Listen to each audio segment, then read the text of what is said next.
Now, Hong Kong democracy activists are urging the EU not to ratify an investment deal with China as Beijing tightens its grip on the semi-autonomous territory. 24 activists wrote a letter to the EU Commission asking it to pressure the Communist Party in China to repeal its national security laws. Their plea comes as China approved an overhaul of Hong Kong's electoral system, which will reduce democratic representation. Beijing says the changes will ensure only patriots govern the city. For more on this story, I'm now joined by Hong Kong Watch co-founder and chair Benedict Rogers from London. Mr. Rogers, thank you very much for joining us tonight. What kind of message will the EU be sending if they ratify this deal with China? A profoundly wrong and deeply counterproductive message, a message that says it doesn't matter what you do, whether you dismantle democracy in Hong Kong in total breach of an international agreement, the Sino-British Joint Declaration, or even committing genocide, as many people would see it, against the Uyghurs. The message, if they go ahead with this deal, is China can get away with those things and we'll still do business as usual. And that's a very wrong message to send.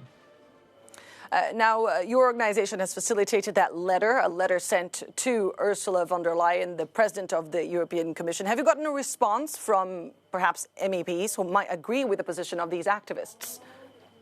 Yeah, we haven't had a response from the institutions, but certainly there are MEPs who we've already been talking with, who I know share our concerns, but we still await a formal response. Now, the EU says that this deal improves market access for EU companies and that it's unrealistic for the bloc to disassociate itself from China economically. What do you have to say to that?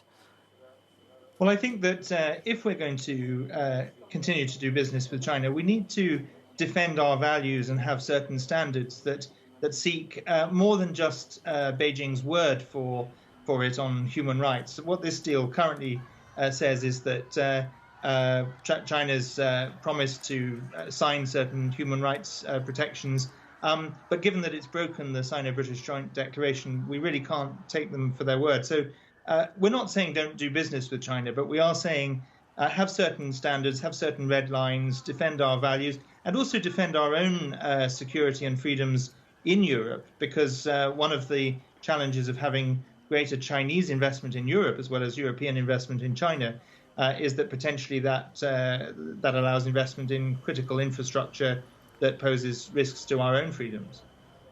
Now, the EU Parliament voted on a resolution to hold EU companies accountable for violations against human rights or the environment inflicted within, but also outside of the EU.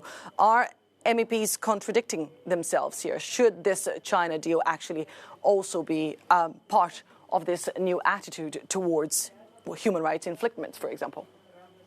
Yes, absolutely. Currently, it's a very contradictory approach. The European Parliament, for example, has passed or is in the process of implementing Magnitsky-style sanctions legislation, which is a very welcome initiative. And there's much greater attention in many ways to human rights concerns and environmental concerns. And that's why this particular deal is so at odds with that. And that's why we urge the European Union to step back from it and not to ratify it until safeguards and protections for human rights are in place. In an era of unprecedented public health, but also economic crisis, do you have hopes that the EU might actually listen to what you're saying and might bring this China deal to a halt?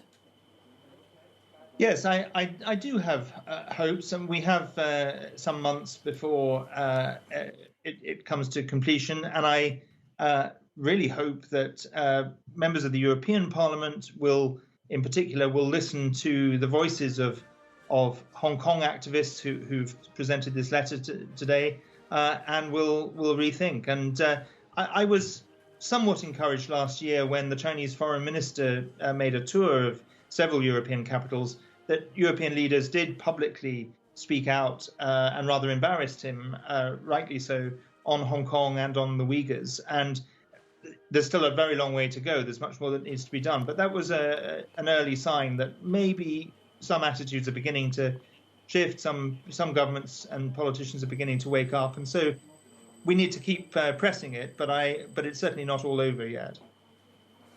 Benedict Rogers from Hong Kong Watch, thank you very much for joining us here on EuroNews tonight. Thank you for your time.